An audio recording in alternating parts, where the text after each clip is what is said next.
Mga uri ng kaibigan. Una, John Michael. Ito yung kaibigan na andyan lang kapag may kailangan.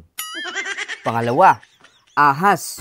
Ito yung kaibigang traidor at di mapagkakatiwalaan. Ginagapang niya pati ang iyong asawa. Pangatlo, Tupperware. Ito yung kaibigang kunyari mabait, pero plastic. Kaibigang kunyari nakasuporta sa'yo, pero may lihim pala na inggit sa'yo.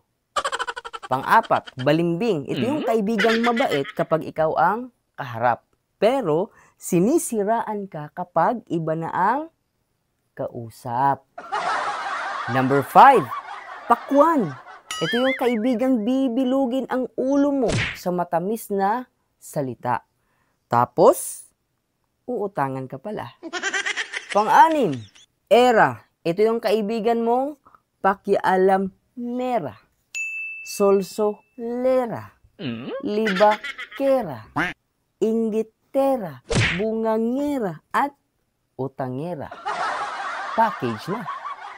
Number 7, mangga. Ito yung kaibigan mong mangga, gamit. Kung wala ka ng pakinabang sa kanya, huyo ka na. Number 8, anay. Ito yung kaibigan mong unti-unti kang sinisira at tinutulak sa kapahamakan. Oh, no! Number 9, baliw. Ito naman yung kaibigan laging nagpapatawa at nagpapasaya sa'yo. At ang number 10, biyaya.